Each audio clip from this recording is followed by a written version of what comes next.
Meus irmãos, graça e paz de Jesus, abram suas Bíblias em Lucas capítulo 15. Lucas capítulo 15, nós leremos a partir do versículo 11. É um texto famosíssimo, conhecidíssimo, a parábola do filho pródigo. Mas hoje nós vamos falar sobre a parábola do irmão do filho pródigo, tá bom? A do filho pródigo todo mundo conhece, já ouviu muitíssimo. Outra parte da parábola que é pouco explorada é essa, que com a permissão do Senhor vamos falar hoje, porque o irmão do filho pródigo, ele não é um figurante, né? Ele é protagonista também, ele é igualmente importante, e é por isso que o texto também o apresenta, o representa, narra um pouquinho sobre ele. Para muita gente meio que acaba a parábola ali pelo versículo 23, que fala sobre aquela grande festa, o reencontro do filho pródigo com o seu pai, e aquela farra muito grande de comemoração, e é como se a parábola acabasse ali, mas não acaba não, porque do 24 para frente, principalmente 25 até o 32, tem muita história, e tem história importante, edificante para o nosso coração. Então vamos ao texto bíblico, Lucas capítulo 15, para que vocês fiquem melhor situados. Nós leremos a partir do versículo 11 e vamos ler até o versículo 32, versão NAA, Nova Almeida atualizada. Jesus continuou, deixa eu ficar daqui porque os refletores estão dando dificuldade para a visão hoje, mas é provisório. Vamos lá, a partir do 11. Jesus continuou: certo homem tinha 2 filhos. O mais moço disse ao pai: Pai, quero que o Senhor me dê a parte dos meus bens que me cabe. E o pai repartiu os bens entre eles. Passados não muitos dias, o filho mais moço, ajuntando tudo que era seu, partiu para uma terra distante. Lá desperdiçou todos os seus bens, vivendo de forma desenfreada. Depois de ter consumido tudo, sobreveio àquele país uma grande fome, e ele começou a passar necessidade. Então foi pedir trabalho a um dos cidadãos daquela terra, e este o mandou para os seus campos, a fim de cuidar dos porcos. Ali ele desejava alimentar-se das alfarrobas que os porcos comiam, mas ninguém lhe dava nada. Então, caindo em si, disse: quantos trabalhadores de meu pai têm pão com fartura, e eu aqui estou morrendo de fome? Vou me arrumar, voltar para o meu pai e lhe dizer: Pai, pequei contra Deus e diante do Senhor, já não sou digno de ser chamado teu filho, trate-me como um dos seus trabalhadores. E arrumando-se foi para o pai. Vinha ele ainda longe quando seu pai o avistou, e compadecido dele, correndo, o abraçou e o beijou. E o filho lhe disse: Pai, pequei contra Deus e diante do Senhor, já não sou digno de ser chamado seu filho. O pai, porém, disse aos servos: tragam depressa a melhor roupa e vistam nele. Ponham um anel no dedo dele e sandálias nos pés. Tragam e matem um bezerro gordo. Vamos comer e festejar, porque este meu filho estava morto e reviveu, estava perdido e foi achado. E começaram a festejar. Acho que o pessoal nem lia o restante, né, da parábola, mas agora vem um texto que é a base principal para a mensagem de hoje, 25 em diante. Ora, o filho mais velho estava no campo. Quando voltava, ao aproximar-se da casa, ouviu a música e as danças. Chamou um dos empregados e perguntou o que era aquilo. E ele informou: seu irmão voltou, e por tê-lo recuperado com saúde, seu pai mandou matar um bezerro gordo. O filho mais velho se indignou e não queria entrar. Saindo, porém, o pai procurava convencê-lo a entrar. Mas ele respondeu ao seu pai: faz tantos anos que sirvo o Senhor e nunca transgredi um mandamento seu, mas o Senhor nunca me deu um cabrito sequer para fazer uma festa com meus amigos. Mas quando veio esse seu filho, que sumiu com os bens do Senhor, gastando tudo com prostituta, o Senhor mandou matar o bezerro gordo para ele. Então o pai respondeu: meu filho, você está sempre comigo, tudo o que eu tenho é seu. Mas era preciso festejar e alegrar-se, porque este seu irmão estava morto e reviveu, estava perdido e foi achado. Vamos orar mais uma vez? Fecha seus olhos, vamos orar, falar com o Papai do Céu.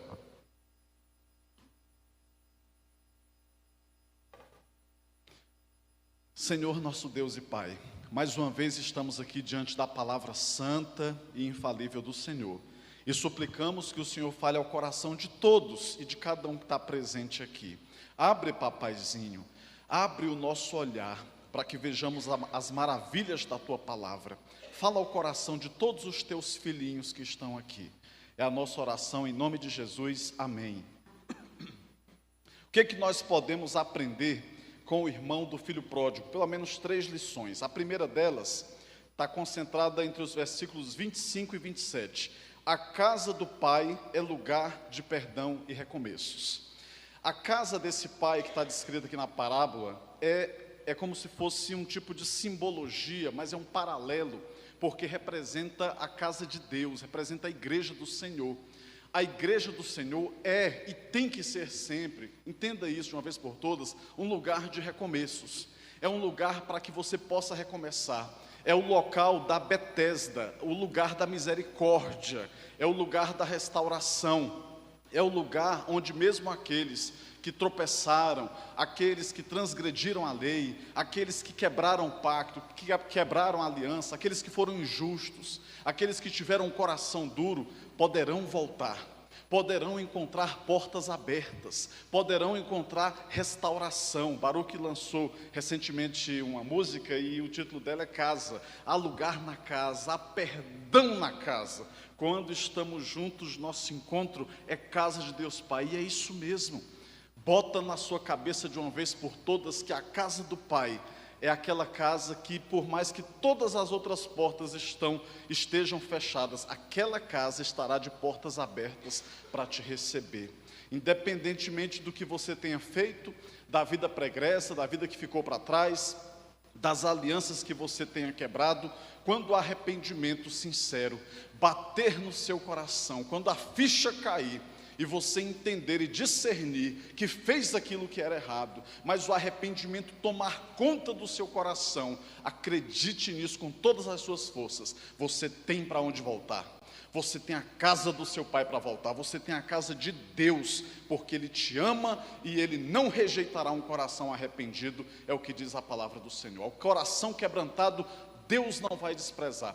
A parábola do versículo 11 até o versículo 24 é riquíssima, são muitos detalhes. A gente poderia pregar 4 meses pelo menos só em cima dessa parábola aqui, porque são muitos detalhes riquíssimos. Um dos detalhes que eu acho muito curioso é que ele está ali na pocilga, está no chiqueiro, ele já não tem mais um vintém, não tem um tostão furado no bolso, ele está passando necessidade, profundos apuros, e ele começa a ensaiar a volta. E ele literalmente faz um ensaio, ele ensaia até a fala. O que ele vai dizer? Eu vou voltar para o meu pai, eu vou dizer: Pai, pequei contra os céus e diante do Senhor, eu quero que o Senhor me receba de volta, nem que seja para ser um empregado do Senhor. Ele ensaia o retorno.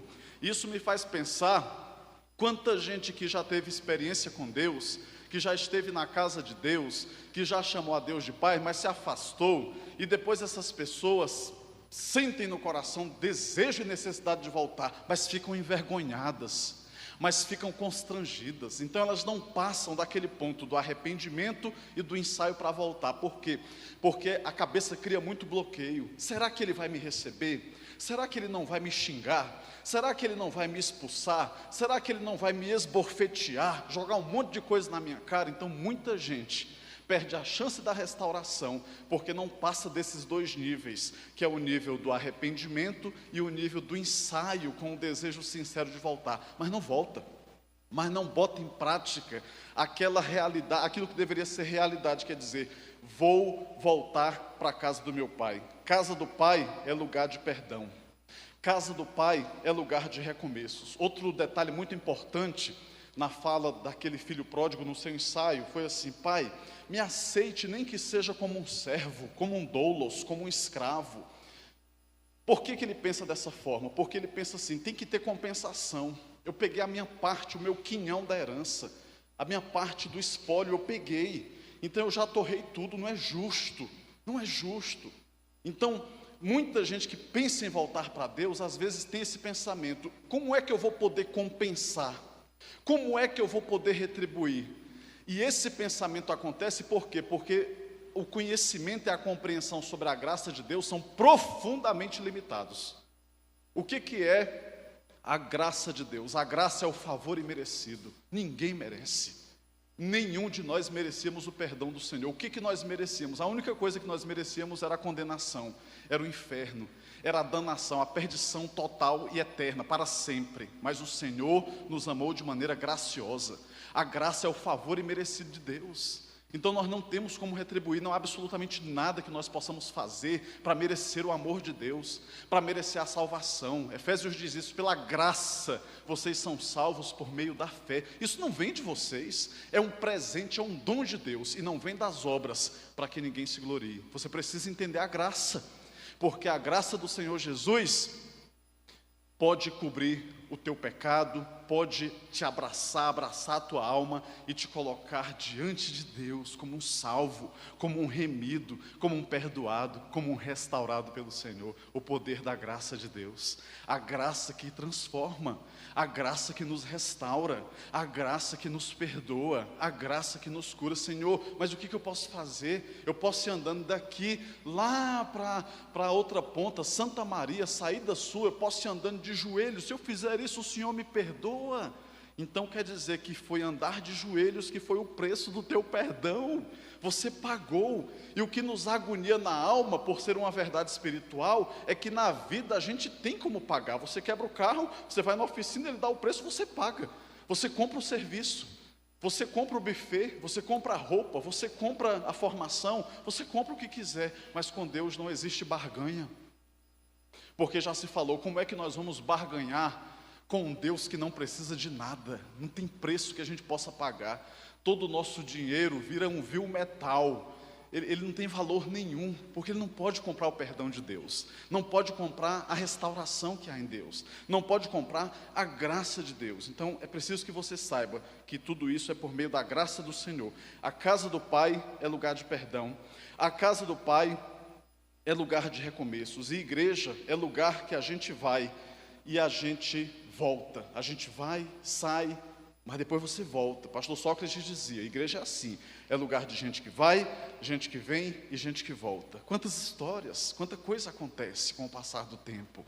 Quantos de nós tivemos, talvez, em algum momento, experiências incríveis com Deus, com a igreja do Senhor Jesus, mas talvez aquilo se perdeu, em algum momento aquilo se desgastou, e a gente fica às vezes amarrado no orgulho, cheio de bloqueios, traumas, alimentamos aquilo dia após dia e perdemos grande bênção, a bênção de podermos voltar, de saber que ali haverá gente ressentida, pode ter olhares atravessados, é possível que haja, mas quando eu digo assim, eu não vou porque tem gente hipócrita, eu não vou porque alguém pode me olhar diferente, eu não vou porque ali pode ter insinuações, mas você também tem que lembrar, eu não vou, mas eu vou perder abraços sinceros, gente que me ama de verdade. Eu não vou e perderei comunhão com gente santa de Deus, gente que conhece a Deus em intimidade, na profundidade. Eu perderei banquetes espirituais na presença daqueles que já estão experimentando na terra aperitivo daquilo que a gente vai ter no céu. Faça escolhas, mas faça escolhas certas. Entenda que a casa do Pai é lugar de perdão. A casa do Pai é lugar de restauração. É o lugar para quem quebrou a cara e arrependido quer voltar. Para que uma vida mais desgastada do que a desse rapaz? Era um jovenzinho, inexperiente, estava com aquele corpo em pulsante vibração, como se fosse um vulcão, hormônios em ebulição. Ele queria gastar tudo aquilo. Ele queria queimar a sua juventude, ele queria explorar o que havia de melhor, como você quando compra um carro, quem gosta de carro, eu gosto muito de carro, aí você compra um carro, aí você sabe o que significa cada detalhe daquele motor, se é um motor 2.0, se é um motor com tantas cilindradas, com tantos cavalos, e aí você diz assim, eu quero experimentar essa máquina. Então é como uma pessoa que olha para o corpo e diz assim, não é possível, isso não é justo, eu tenho um corpo que eu sei que é um verdadeiro possante, isso é uma máquina, e eu estou tendo que me conter, eu estou tendo que me reprimir, isso não é certo, isso não é justo, isso não é justo. Era o pensamento daquele jovem. Então ele quis sair, quis curtir a vida, quis curtir o corpo, quis curtir o dinheiro, se tornou um colecionador de tristezas, se tornou um colecionador de frustrações, e exatamente aquilo sequelou profundamente a sua alma, mas ele tinha para onde voltar, porque a casa do Pai é lugar de perdão e é lugar de recomeços, é lugar também para aqueles que estão perdidos, para aqueles que já não têm mais esperança e para aqueles que se encontraram com a desilusão da vida. Quando todos aqueles sonhos, aqueles ideais foram construídos, mas de repente, um a um, eles vão desmoronando, e a gente percebe, não foi nada disso que eu pensei, não foi nada disso que eu idealizei, está na hora de voltar para a casa do meu pai. Também nós aprendemos com o irmão do filho pródigo, em segundo lugar, que nem todos os que parecem estão bem. Às vezes as pessoas parecem que estão bem, mas não estão bem. O fato de nós, habitualmente, irmos para uma igreja, não significa que estamos bem. O fato de nós estarmos na casa do Pai, não significa que necessariamente isso é garantia de que estamos bem. A nossa alma pode estar contaminada, nós podemos estar envenenados. No máximo, nós aprendemos a nos disciplinar, aprendemos rigores e padrões morais, religiosos, mas aquilo não significa que há deleite em nossa alma. Às vezes você pode ter uma pessoa, mesmo na casa do pai, ressentida, amargurada, imaginando, o meu pai tem débito comigo, eu sou credor do meu pai, eu sou credor da minha família.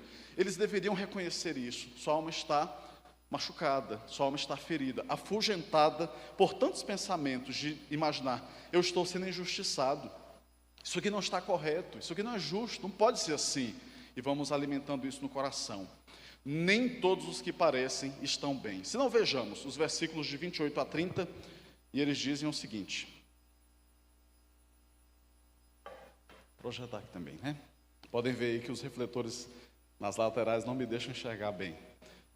O filho mais velho se indignou e não queria entrar.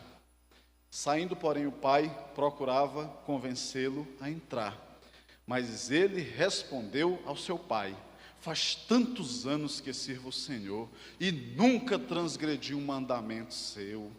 Mas o Senhor nunca me deu um cabrito sequer para fazer uma festa com os meus amigos. O Senhor me deve. Eu sou o teu credor, o Senhor tem dívida comigo. Eu estou aqui fazendo isso tudo não como deleite, mas estou fazendo por obrigação. Mas cedo ou mais tarde, irmãos, as máscaras das nossas intenções caem. Aquilo que nós carregamos na alma vem à tona. Tem momento que a gente consegue disfarçar e disfarça bem, mas tem momento que nós não conseguimos represar mais. E aquilo transborda. E aquilo vai para fora. E as reais motivações que carregávamos em nosso coração vão sendo colocadas para fora, uma a uma. 29, mas ele respondeu ao seu pai: faz tantos anos que sirvo o Senhor, nunca transgredi um mandamento seu, mas o Senhor nunca me deu um cabrito sequer para fazer uma festa com os meus amigos. Mas quando veio esse seu filho, ele já perde o vínculo afetivo, nem chama meu irmão. Mas quando veio esse seu filho, que sumiu com os bens do Senhor, gastando tudo com prostitutas, o Senhor mandou matar o bezerro gordo para ele. Aquele rapaz parecia um filho bom, obediente, submisso e feliz, mas ele estava com a sua alma doente. Quer conhecer uma pessoa? Dê poder a ela, deixa o tempo passar. É um teste que eu gosto de fazer em igreja, teste o tempo. Quando eu namorava com a meu à distância, a gente namorou 3 anos e meio à distância. Eu disse assim, o namoro resistiu ao tempo e à distância, vai dar certo, vai vingar.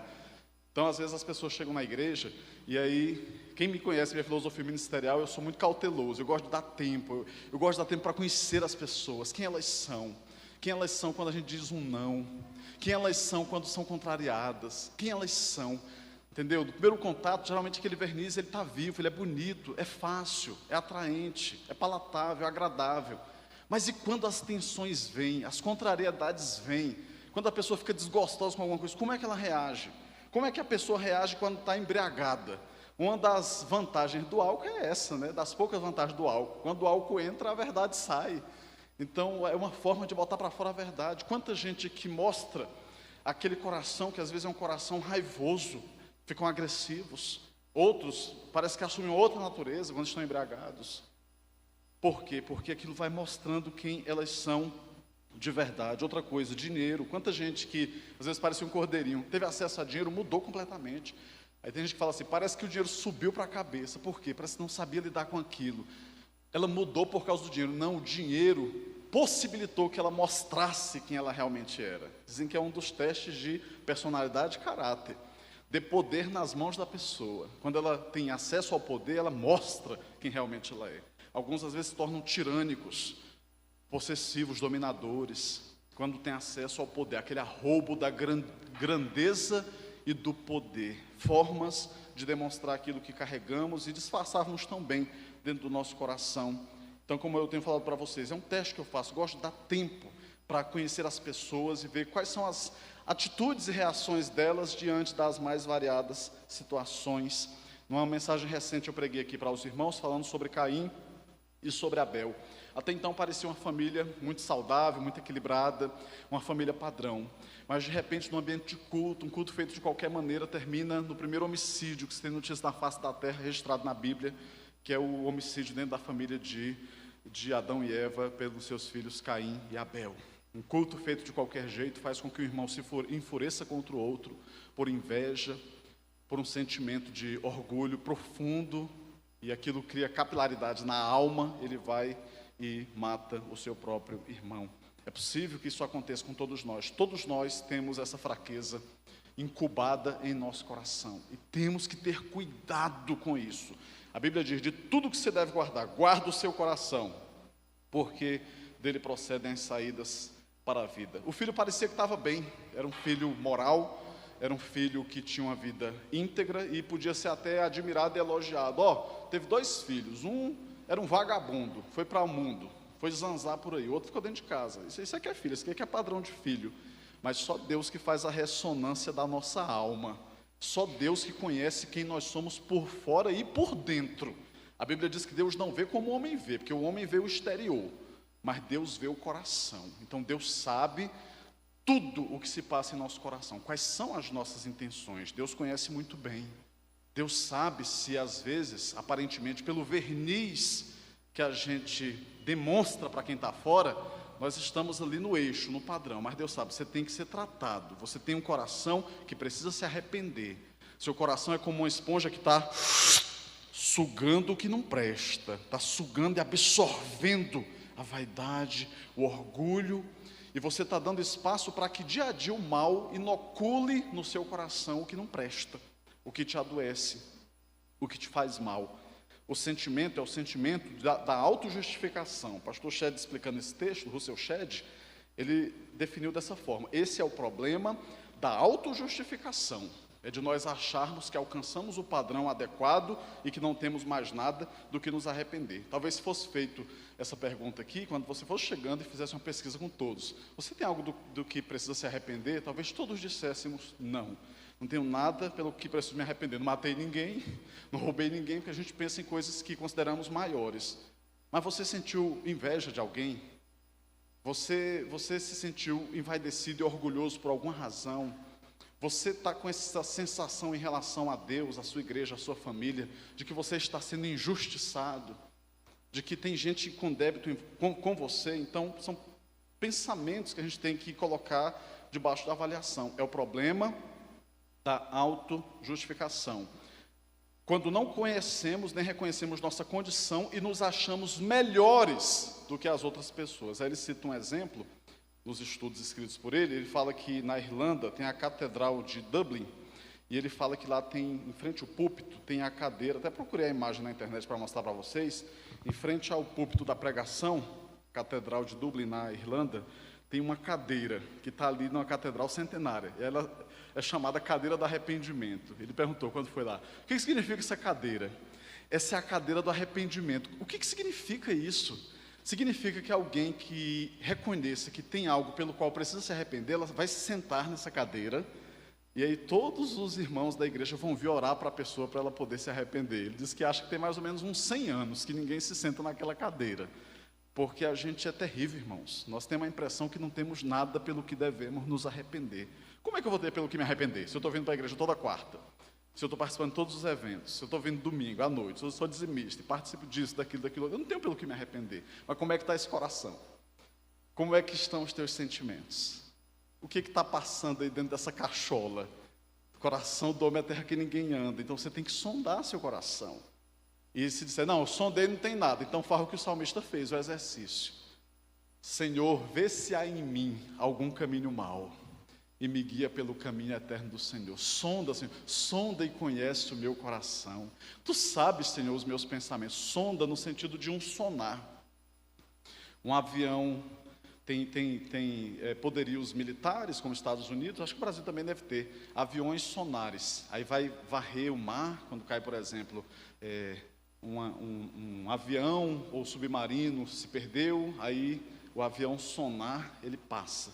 Aí ele passa varrendo com ondas, né? Ondas sonoras. É um tipo de sonda, ele está sondando, ele está sondando. Se ele detectar alguma coisa, ele para em cima. Opa, tem alguma coisa estranha aqui. Tem alguma coisa estranha aqui. E é o que o salmista está falando. Que palavra, que oração avançada que ele fez. Senhor, sonda o meu coração. Senhor, passa o sonar sobre o meu coração, porque eu não estou dando conta de detectar. Você está sentindo alguns problemas, aí você vai no médico.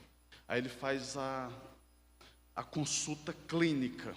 Ele faz ali uma anamnese, ele conversa com você, mas ele diz assim: bora fazer uma outra sonografia. Vamos fazer uma ressonância com contraste. Você precisa passar o sonar. Você precisa deixar Deus passar. Porque quando passar o sonar de Deus, que é a palavra e a ação do Espírito, o que tiver errado, para na hora e Deus detecta. Ele detecta aquilo ali e começa, identifica e te dá toda a condição de você tratar.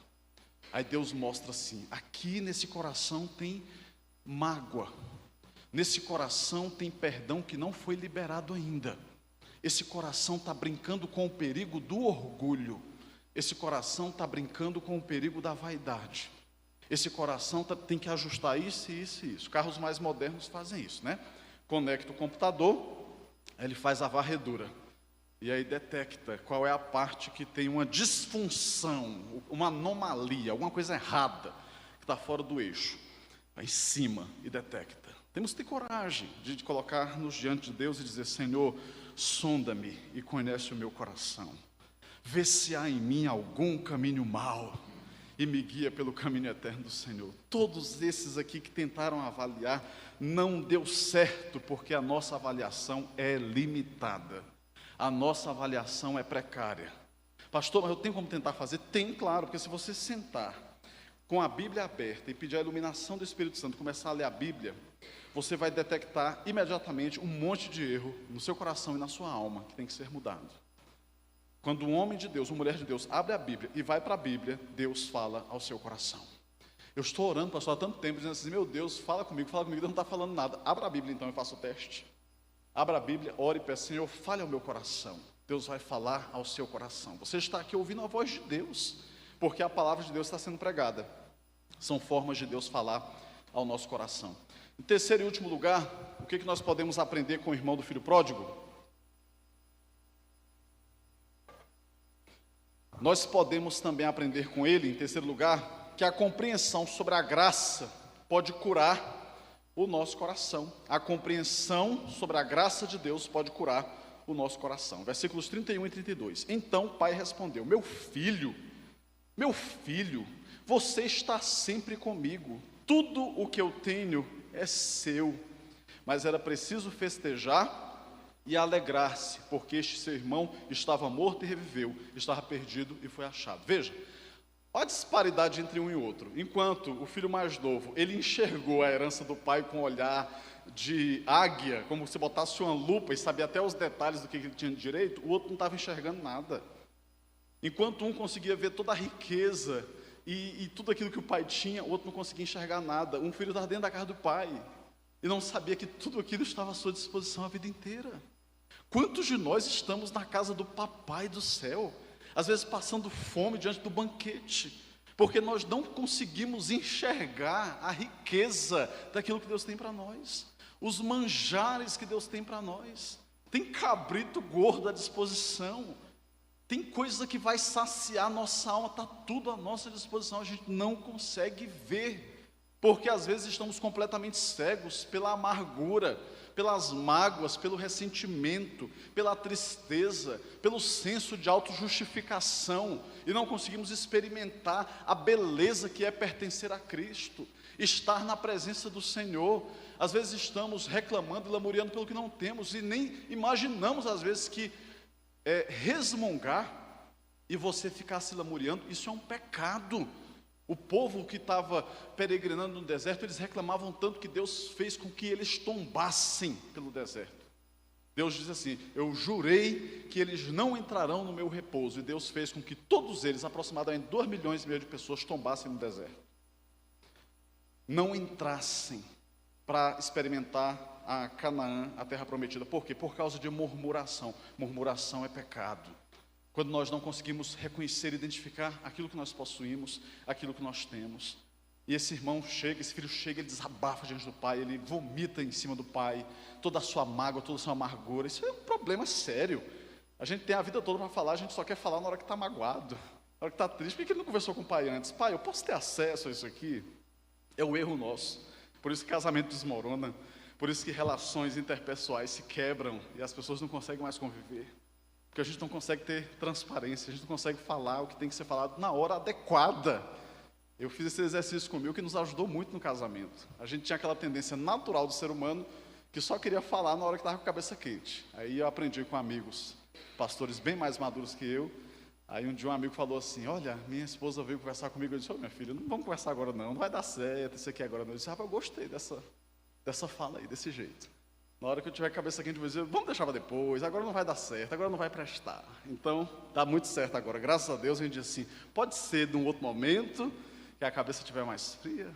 Então, aquele rapaz, ele vomita em cima do pai, ele joga para cima do pai tudo aquilo que talvez ele acumulou ao longo de meses, talvez de anos, não sabemos quanto tempo durou isso aqui, mas ele joga tudo para cima do pai. O pai fica impactado com aquilo. Mas a gente fica irracional, irmãos, porque ele vai falar para o pai assim: eu estou aqui, eu estou trabalhando, eu estou fazendo isso aqui tudo, você não está reconhecendo. Eu penso, se fosse nós dizendo isso aqui para Deus, dizendo: o senhor não está vendo há quanto tempo que eu sou membro da PIB de Braslândia, há quanto tempo que eu frequento igreja, quanta coisa que eu já podia ter feito com esse dinheiro que eu invisto nessa igreja, o tanto de coisa que eu poderia ter investido na hora que eu estou gastando vindo para culto. O senhor tem noção do que eu perdi da minha vida? Igual o Raul Seixas cantava, né? Eu perdi, né? Perdi a vida, eu perdi o medo, enfim, está perdendo a vida, perdendo tempo, gastando tempo e podendo se impedindo de viver um monte de coisa que poderia estar vivendo. Aí, eu penso que nessa hora Deus tem vontade de falar para nós assim: você nem sabe o que você está falando, você tem noção do que é, porque você está olhando para o seu irmão, parece que você está tendo até inveja da vida desregrada que seu irmão tem. E o salmista, ele nos adverte sobre isso, acho que é o Salmo 37. Não te indignes por causa dos malfeitores, nem tenha inveja de quem pratica a iniquidade, porque muito em breve vai murchar igual a erva verde. É como se Deus dissesse assim para nós: você tem noção do que é acordar em cima do próprio vômito? Você tem noção do que é ter teu dinheiro torrado com bebida? Você tem noção do que é aquele senso de que ninguém é de ninguém, eu posso ter a mulher que eu quiser, o homem que eu tiver, mas você tem noção do que aquilo significa de impacto para a sua alma? Você tem noção das sequelas físicas e psicológicas e espirituais que você poderia ter se eu não tivesse te poupado, se eu não tivesse te preservado? Talvez você está achando tua vida entediante, porque você está olhando para a vida do seu irmão e pensando: aquilo é que é vida, olha a adrenalina, um homem que pôde gastar e botar em prática toda a potência do seu corpo, um homem que pôde entender tudo aquilo que o dinheiro pode proporcionar, mas você não tem noção de tudo aquilo que ele viveu e do ponto em que ele chegou. Seu irmão descobriu o que é o fundo do poço, ele descobriu que a sede da alma não é uma sede que cabe na lata, na cerveja do litrão. Ele descobriu que ele pode experimentar o sabor de milhares de bocas e de corpos nessa terra, mas aquilo não sacia a alma do homem, porque o homem não foi criado para isso, porque nós não somos bicho, Nós somos gente, nós não fomos criados para uma natureza animalesca, nós não seguimos os ciclos do cio, mas nós fomos criados para a glória de Deus. Você tem noção do que é isso? Você tem noção do que é sequelar a sua alma, como se você retalhasse ela com estilete, e ela ficasse toda cheia de ferida, toda machucada e sangrando, de forma que nas farmácias não tem absolutamente nada que você possa comprar que vá amenizar os sangramentos da sua alma. Você tem noção do que é isso? Você tem noção do que é acordar em cima do próprio vômito? Você tem noção do buraco e da escuridão da alma que trilha esse caminho? Você tem noção do que é isso? Você não tem noção do que é isso. Por isso você fala da forma que você fala. Irmãos, a nossa relação com Deus não pode ser uma relação de crédito e débito, porque ela não pode ser uma relação retributiva. Não há absolutamente nada que a gente esteja fazendo que faça com que Deus seja o nosso devedor, de que nós sejamos credores e tenhamos alguma coisa para cobrar de Deus. Nós não somos nada. Na minha opinião, quem melhor descreveu a nossa condição foi o profeta de Deus na antiguidade. Disse assim: nós somos os vermezinhos de Jacó. Nós somos os vermezinhos de Jacó. Não somos nada.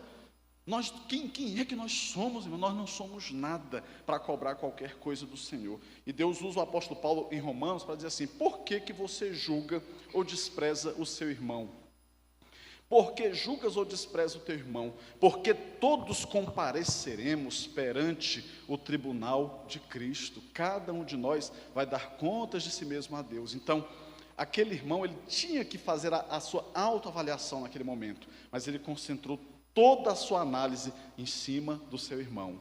É claro que você vem para o Novo Testamento e você vê que tem um momento que cabe esse próprio ambiente de autoencorajamento. Exortação não significa puxão de orelha. Exortação no Novo Testamento não é simplesmente cascudo na cabeça do crente que está cambaleando. Exortação significa, em sua etimologia, no sentido original, encorajamento. Encorajamento. O encorajamento é dado por todos nós, para todos os nossos irmãos. Quando você vê um irmão que está cambaleando, querendo cair, você diz assim: rapaz, faça isso não. Meu irmão, deixa eu te ajudar aqui, rapaz.